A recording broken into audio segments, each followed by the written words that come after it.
Ketika beberapa hari lalu rapat dengan sebuah perusahaan dari Switzerland via Zoom, kepala saya seperti dapat vitamin. Seperti tubuh kedapatan makanan lezat buat dikunyah dan ditelan. Bener deh, banyak makanan yang enak di lidah, namun begitu ditelan menjadi sumber penyakit. Ada sebaliknya, makanan biasa saja, bahkan gak enak di lidah, tetapi menyehatkan. Dan jarang makanan enak, lezat, murah, menyehatkan. Bagi saya, penggemar sushi, makanan itu masuk kategori enak, murah, menyehatkan. Jadi, mendapatkan informasi dari rapat panjang via Zoom dari perusahaan Swiss tersebut, maka saya seakan-akan mendapatkan makan sushi. Makanan favorit saya, salmon sushi dengan kecap sedikit dan banyak wasabi. Teleconference dari 3 lokasi, yaitu Swiss, Singapura, dan Indonesia. Saya dapatkan informasi ternyata perusahaan tersebut masuk Singapura baru dengan membangun banyak mini proses refining metal, pemurnian metal. Perusahaan asal Switzerland ini secara agresif membeli dore dan ingot dari penambang besar atau private major player di Indonesia, termasuk juga dari penambang tanpa izin dalam tanda petik, dengan struktur tertentu yang kemudian di-refine di Singapura. Mereka saat ini sedang meningkatkan stok PGM mereka atau precious group metal mereka. Mereka juga ternyata membangun di Dubai seperti di Singapura ini dengan bahan baku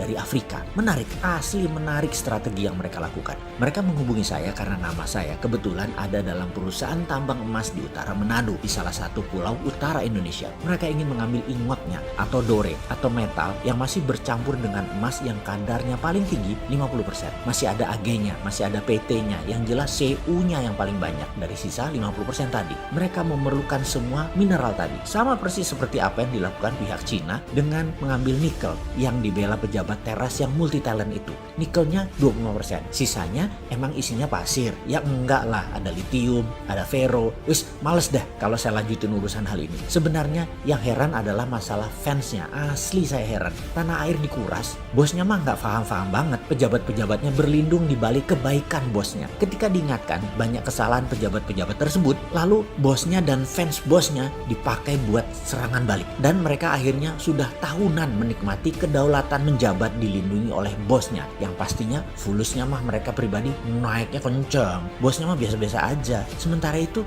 bosnya yang jujur, baik, sederhana, tapi tidak paham bisnis oligarki, yang menjalankan tugas hariannya seperti biasa saja. Jadi apa yang dikuras? Yaitu yang sisanya yang 75% di luar nikel. Kembali ke perusahaan Swiss tadi. Sama seperti kayak Tiongkok. Ambil ingot, ambil dore, tetapi yang dibayar hanya gold contentnya. Yang didiskon lagi karena belum disertifikasi alasannya. Juga belum di-refine atau dimurnikan. Semuanya bisnis itu sudah jalan tahunan. Hanya baru setahun ini mereka punya refiningnya sendiri di Singapura. Seperti biasa, begitu saya dapat peluang bicara, saya banyak tanya kepada mereka. Mau apa dengan PGM dan metal-metal lainnya yang mereka beliin ini? Apakah mau jadi juragan jual beli hard commodity? Mereka tertawa. Jah, dalam hati saya, gue diketawain. Yang singkatnya mereka menjawab, "Don't be so naive brother, you must know what is our intention." Mereka mengatakan saya jangan naif-naif, pasti mereka tahu niat mereka mengumpulkan mineral tadi.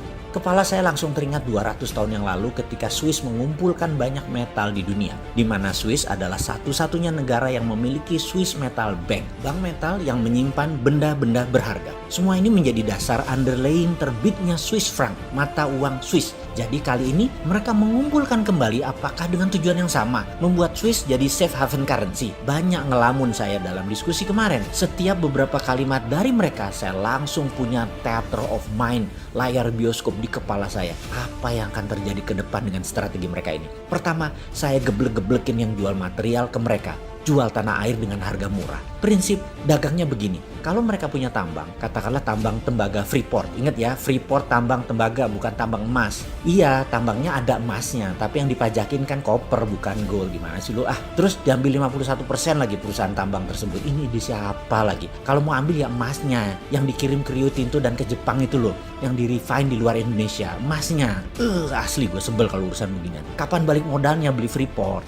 Sudahlah, males dilanjutin. Oke, prinsip dagang perusahaan tambang untuk memproses katakanlah batu bara. Ini angka dari langit loh ya. Ongkos tambangnya 50, dijual 80, untungnya 30. Ya sudah, begitu rumusnya. Papers nilai perusahaan paling top 2-3 kali lipat atau 200-300%. Itu pun sudah overvalue. Tapi perusahaan teknologi nilainya bisa 100 kali aset atau kapitalisasinya bisa beratus kali karena kemampuan melipat nilai papersnya tadi. Juga perusahaan metal berharga ini. Semacam VOC lah, nilai papersnya bisa berkali lipat. Jadi perusahaan Swiss tadi ambil metal untuk dijadikan jaminan underlying surat berharga seperti bond misalnya. Misalnya bond tadi diambil Swiss untuk cetak uang, maka kertas saja yang dipindah tangankan, metal masih di tangan perusahaan Swiss tadi, katakan 10 billion dolar buat jaminan Swiss franc. Swiss membayar pinjaman tadi juga pakai bunga atau membeli dengan DP yang murah. Persis seperti pinjamnya IMF deh. Lalu misalnya negara lain, Singapura pinjam surat berharga tadi buat underlying terbitnya uang baru Singapura dolar. Kertas berharga itu pindah tangan. Tidak perlu 100% dibayar oleh Singapura, cukup 20-30% saja dari nilai. Tapi Singapura bisa cetak 100%, memanfaatkan 70% sisanya tadi. Kan ada jaminan, nggak inflasi.